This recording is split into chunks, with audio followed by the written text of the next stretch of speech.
Assalamualaikum warahmatullahi wabarakatuh. Bismillah, alhamdulillah, wassalatu wassalamu ala rasulillah, la nabiyya ba'dah, wala hawla wala quwwata illa billah, amma ba'd. Puji syukur kita panjatkan kehadirat Allah Subhanahu wa taala, karena Allah lah yang telah memberikan kenikmatan kepada kita, nikmat iman, nikmat Islam, sehat walafiat. Mudah-mudahan dengan rasa syukur ini ibadah kita semakin semangat pada Allah Subhanahu wa taala. Salawat sering salam semoga tetap tercurah kepada Nabi besar Muhammad sallallahu alaihi wasallam yang telah membimbing kita umatnya minaz zulumati ilan nur. Apa kabar semua anak-anakku semuanya? Semoga kalian dalam keadaan sehat walafiat dan senantiasa mendapatkan lindungan dari Allah Subhanahu wa taala. Anak-anakku semuanya, pada kesempatan kali ini Mister akan menjelaskan kisah Nabi Hud alaihissalam. Mau tahu kisahnya? Dengarkan kisah Mister berikut ini. Anak-anakku semuanya, sebagaimana kita sudah ketahui bahwa semua Nabi dan Rasul adalah mengajarkan ajaran Tauhid. Apa itu ajaran Tauhid? Ajaran Tauhid adalah ajaran bahwa kita diperintahkan untuk menyembah Tuhan yang Esa. Sebagaimana surah Al-Ikhlas Allah jelaskan, A'udzubillahi minasyaitonirrajim, Bismillahirrahmanirrahim, Qul huwallahu ahad, Allahus samad, lam yalid wa lam yulad wa lam yakul lahu kufuwan ahad. Katakanlah, dialah Allah yang Maha Esa. Allah adalah tempat meminta. Dia tidak beranak dan tidak beranakan, dan tidak ada satu orang pun yang setara dengan Allah Subhanahu wa taala. Begitu juga Nabi Hud mengajarkan ajaran tauhid, yang mana Nabi Hud adalah seorang nabi yang diutus oleh Allah Subhanahu wa taala di negeri Ahqab. Negeri Ahqab adalah negeri yang sangat memiliki keistimewaan dibanding negeri-negeri yang lain. Sebagaimana Allah jelaskan dalam surah Al-Fajr, A'udzubillahi minasyaitonirrajim, Bismillahirrahmanirrahim, Irama zatil imad allati lam yukhlaq mithluha fil bilad. Kaum Iram adalah yang memiliki bangunan-bangunan yang tinggi, yang belum pernah diciptakan pada waktu itu, suatu daerah yang sangat bagus dalam menciptakan bangunan-bangunan tinggi tersebut. Berarti bisa dibayangkan bahwa orang-orang penduduk Ahqab memiliki bangunan-bangunan yang sangat tinggi dan indah. Adapun penduduk-penduduk Ahqab, mereka diberi nama kaum Ad. Nabi Hud alaihissalam berdakwah kepada kaum Ad, yang mana kaum Ad ini memiliki fisik yang tegar dan berotot kuat. Dan ini dijelaskan oleh Allah Subhanahu wa taala dalam surah Al-A'raf ayat 69. A'udzubillahi minasyaitonirrajim, Bismillahirrahmanirrahim, wa zadakum fil khalqi bastah. Dan Allah melebihkan penciptaannya kepada kaum Ad dengan tubuh yang kekar dan berotot kuat. Maka dari itu, dengan begitu banyak karunia Allah yang diberikan kepada kaum Ad, mereka lupa bahwa semua itu adalah pemberian dari Allah Subhanahu wa taala. Ketika keistimewaan, kesejahteraan yang Allah berikan, negeri yang sangat subur dan makmur Allah berikan, akan tetapi kaum Ad menyembah patung atau berhala-berhala yang mereka sembah. Ada dua berhala yang mereka sembah, yang ini sangat terkenal di kalangan mereka. Berhala tersebut bernama Samud dan Al-Hattar. Berhala tersebut mereka anggap bahwa berhala-berhala itulah yang menyebabkan mereka memiliki negeri yang subur dan makmur.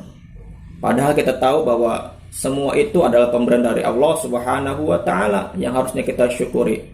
Akan tetapi mereka menganggap bahwa semua itu adalah pemberian-pemberian dari berhala-berhala yang mereka sembah selama ini.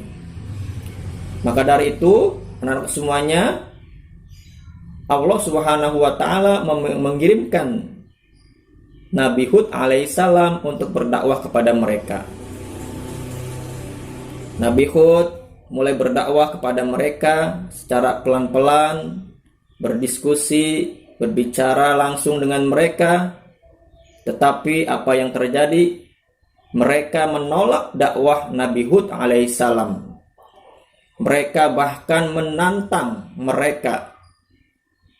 Mereka menantang Nabi Hud untuk menurunkan azab Allah Subhanahu wa taala jika memang benar ajaran yang dibawa Nabi Hud adalah ajaran dari Allah Subhanahu wa taala.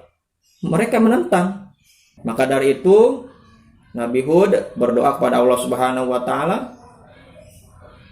Lalu setelah berdoa, Allah kabulkan permohonan Nabi Hud alaihissalam.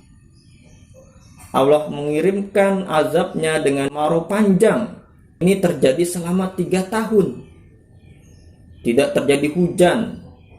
Allah menahan turunnya hujan sehingga terjadi kemarau di mana-mana. Terjadi kekeringan di mana-mana. Hewan ternak semuanya mati. Tumbuh-tumbuhan kering semuanya, tidak ada yang hidup. Dan mereka dilanda kelaparan. Namun Allah masih menginginkan kepada kaum Ad untuk mereka kembali kepada Allah Subhanahu wa taala.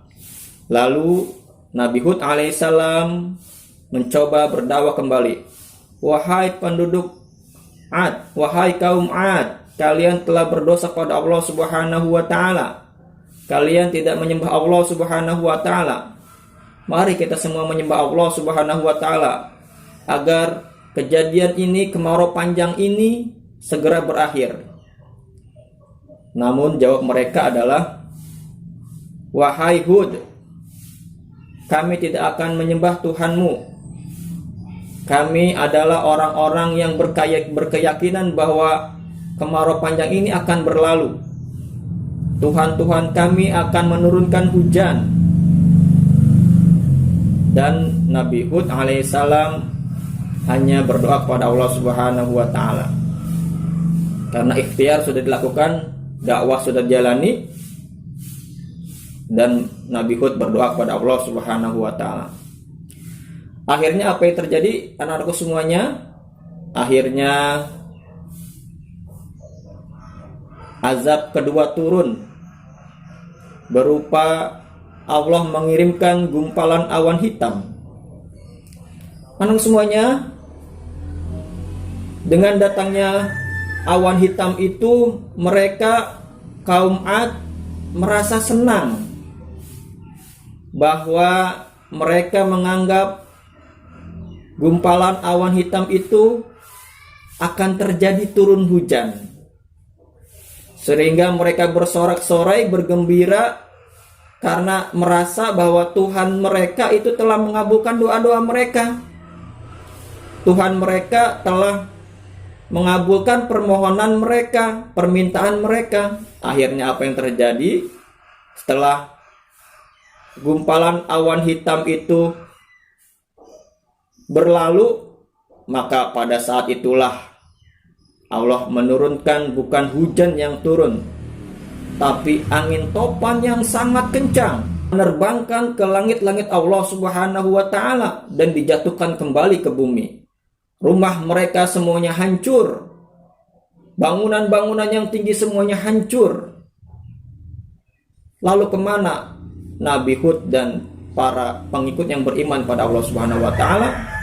Dalam hadisnya Allah jelaskan bahwa Nabi Muhammad SAW menjelaskan dalam hadisnya bahwa Nabi Hud dan pengikutnya bersembunyi di tempat yang sangat kecil sehingga mereka diselamatkan oleh Allah Subhanahu wa taala. Dan angin topan ini tidak hanya 1 hari.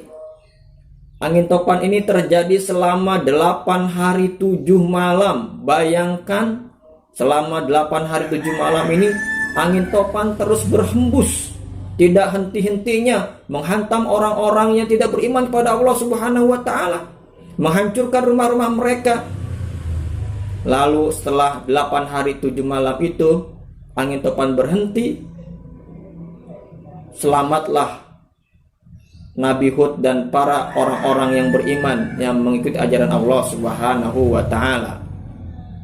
Akan tetapi orang-orang yang durhaka, orang-orang yang sombong, orang-orang yang congkak, orang-orang yang tidak mau beriman kepada Allah Subhanahu wa taala, semua mati, semua meninggal karena terkena angin topan tersebut. Lalu Nabi Hud alaihissalam berhijrah atau berpindah tempat, berpindah di Hadron Maut. Mereka hidup dalam kesenangan karena Allah Subhanahu wa taala memberikan ridho kepada mereka semua dengan mendengarkan perintah-perintah Allah Subhanahu wa taala, menjalankan perintah-perintah Allah Subhanahu wa taala, dan meninggalkan larangan-larangan Allah Subhanahu wa taala. Anakku semuanya, demikianlah cerita kisah Nabi Hud. Ada kesimpulan yang pasti kita ambil hikmah. Yang pertama, bahwa kesejahteraan, kenikmatan semua dari Allah Subhanahu wa taala. Kita harus syukuri bersama semua pemberian dari Allah Subhanahu wa taala. Jangan sampai pemberian itu dicabut oleh Allah Subhanahu wa taala. Yang kedua, kita senantiasa selalu beriman dan beribadah kepada Allah Subhanahu wa taala. Dengan beribadah kepada Allah Subhanahu wa taala, semoga kita selalu dilindungi oleh Allah Subhanahu wa taala. Pada saat sekarang ini yang sedang terjadi wabah, mudah-mudahan orang-orang yang beriman diberikan keselamatan oleh Allah Subhanahu wa taala dari wabah virus corona. Dan sekalipun terkena kepada orang-orang yang beriman, terkena wabah tersebut, Allah jadikan penyakit itu sebagai pahala untuk menghapuskan dosa-dosa mereka. Dan jika mereka wafat, Allah jamin orang-orang yang beriman yang wafat terkena wabah akan menjadikan dirinya mati dalam keadaan syahid di padangan Allah Subhanahu wa taala. Baik anak semuanya, demikianlah kisah Nabi Hud alaihissalam. Semoga kalian semua tetap istiqomah beribadah kepada Allah Subhanahu wa taala. Salatnya jangan ditinggalkan, baca Qur'annya, baca tilawatinya. Semoga kita semua diberikan selalu lindungan dari Allah Subhanahu wa taala. Dan anak semuanya, setelah ini nanti kalian baca ulang buku Aqidah Akhlaknya halaman 65, 66. Dan soal latihannya silahkan dikerjakan di buku paket. Itu saja dari Mister, kurang lebihnya mohon maaf. Dan nanti Mister akan berikan kesimpulan dalam bentuk tulisan. Billahi taufiq wal hidayah. Wassalamualaikum warahmatullahi wabarakatuh.